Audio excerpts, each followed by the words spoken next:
аялы күйөөсү түрмөдө отурганда башка бирөөгө кетип калбаш үчүн төшөк маселесинде аялына мындай аңтара кое турган бир метод керек болгон аларгачы. Кайф бербей калат. Аялдар жакшы кайф албай калат. Мына ошол учурда ушундай силикондуу шариктерди койдура турган болсоңуздар. Ассаламу алейкум достор, көптөн бери көрүшкөн жокпуз. Бүгүн сиздерге өтө бир кызыктуу теманы сүйлөп берем. Эмне десеңиздер, бул жыныстык мүчөгө шарик койдуруу. Негизи эле шариктин кандай түрлөрү бар? Кимге койдурса болот, кимге болбойт, кандай пайдалары бар? Мына ошону кенен-кесип түшүндүрүп берем. Андыктан лайктан басып, подпискадан басып кетүүнү унутпаңыз. Анда эмесе биз баштадык. Шариктердин негизинен эки түрү болот достор. Биринчиси бул стеклянный шариктер, экинчиси 2026-жылдын хит процедурасы болгон бул силиконовый жумшак кольцо императора деген шарик.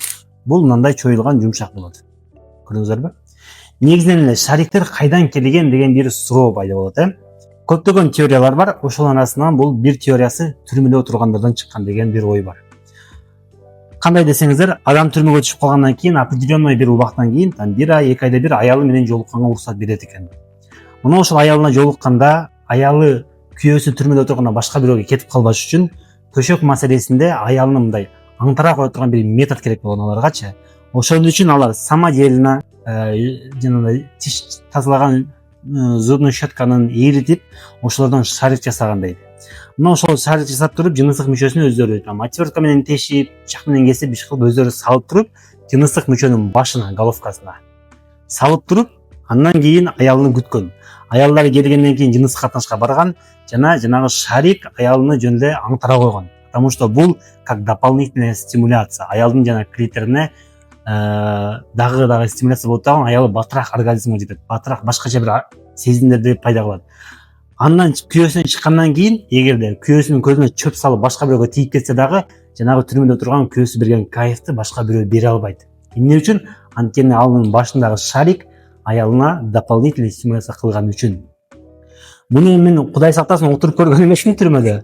Мындан кийин дагы отургузбай эле койсун Аллахым. Бирок араңыздарда мындай ошибка менен отуруп калгандар болсо, негизи эле ушул шарик боюнча бир маалыматыңыздар болсо, комментарийга жаза кетиңиздер. Бардыгы окуганга интересный болот. Ассаламу алейкум, Москвадагы жердештер. Көпчүлүгү мени Бишкек шаарында кабыл кылат деп ойлойт экен, бирок андай эмес. На постоянной основе мен Москва шаарында иштеймин. Эгерде кимде-ким кыргыздарга кыргыз врачтар керек боло турган болсо, бизге кайрылсаңыздар болот. Биздин бул жердеги медицина рядом аттуу клиникабызда жалаң кыргыз врачтар иштейт.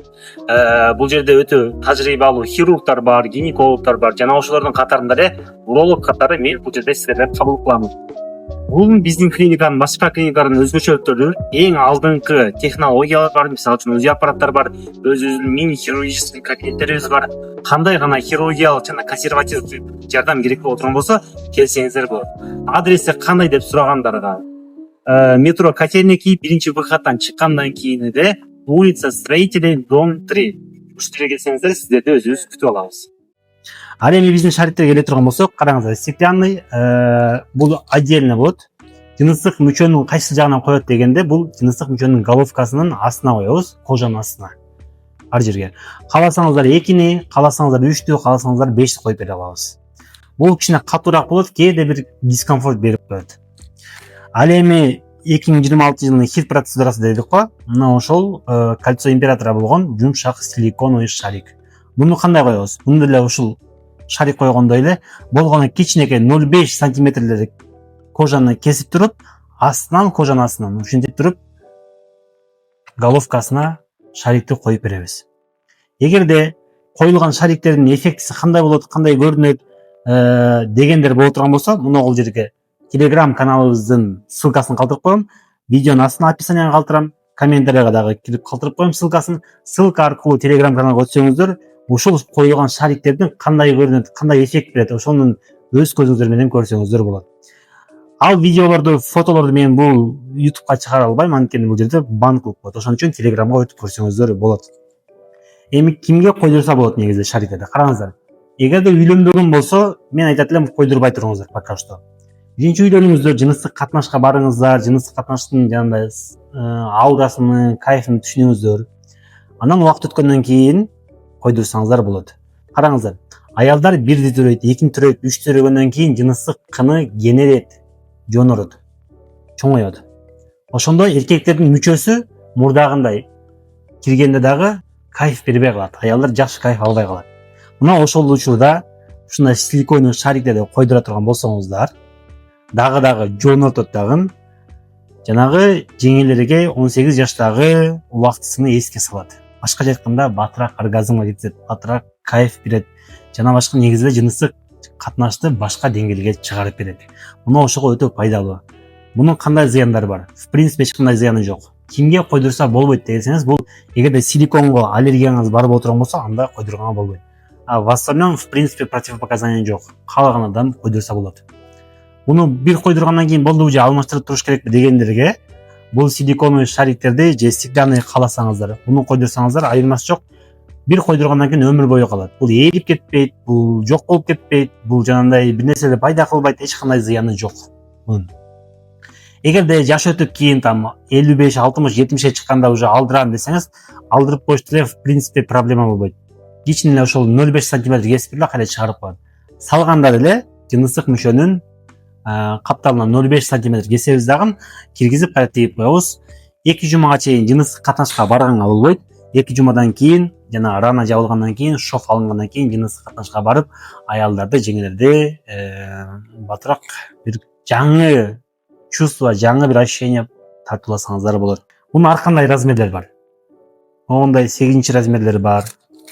Мындан жоонураак десеңиздер, мындай 9 размерлери бар.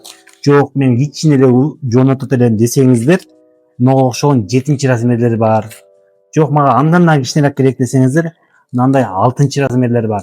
Кыскасы, кимдин кандай каалоосу болсо, любой каалоосуна жараша бизде силиконы ушундай кольцо императора деген шариктерибиз даяр. Эгерде ушундай шариктерди койдурам десеңиздер, биз на постоянной основе негизи Москва шаарында иштейбиз. Биз Москвадабыз, көп ойлойт экен биз Бишкекте депчи. Жок, биз ай сайын Бишкекке 1-2 күнгө барып жыныстык мүчөнү жоонотобуз, анан кайра келип Москва шаарында иштейбиз. Кийинки барабыз буюрса июнь айынын 24-25 2 күнгө барабыз. Жыныстык мүчөлөрдү жоонорткону барабыз жана мунусунда ушундай жыныстык мүчөгө шарик койгондагы барабыз. Эгерде сиз шарик койдурам же жыныстык мүчөнү жоонотом деп турган болсоңуз, гиалуроновый же болбосо полимолочный кислота менен биздин ушул астында жазылган телеграм каналга өтүп же болбосо номерлер аркылуу WhatsAppка кирип өзүңүздөрдүн орундарыңыздарды алып койсоңуздар болот. Потому что биз 2 күнгө барабыз, орундар чектелген, бардыгына кылып бере албайбыз. Буйруса ошол июнь айына пландап атабыз, жазылыңыздар, жетишип калыңыздар. Ушул шарикке негизи эле урология, андрологияга же жыныстык мүчөнү жоонортконго, узартканга кандайдыр бир суроолор боло турган болсо, же жазылам дей турган болсоңуздар, WhatsAppка же Telegramга жазыңыздар, каалаган учурда буюрса жооп беребиз. Эгерде суроолордуң болсо, комментарийга да калтыра кетиңиздер, ал жака да кирип дагы жооп беребиз. Кийинки көрүшкөнгө чейин сак саламатта калыңыздар, буюрса бат-баттан чыгарып турганга аракет кылабыз. Баарыңыздарга ассаламу алейкум.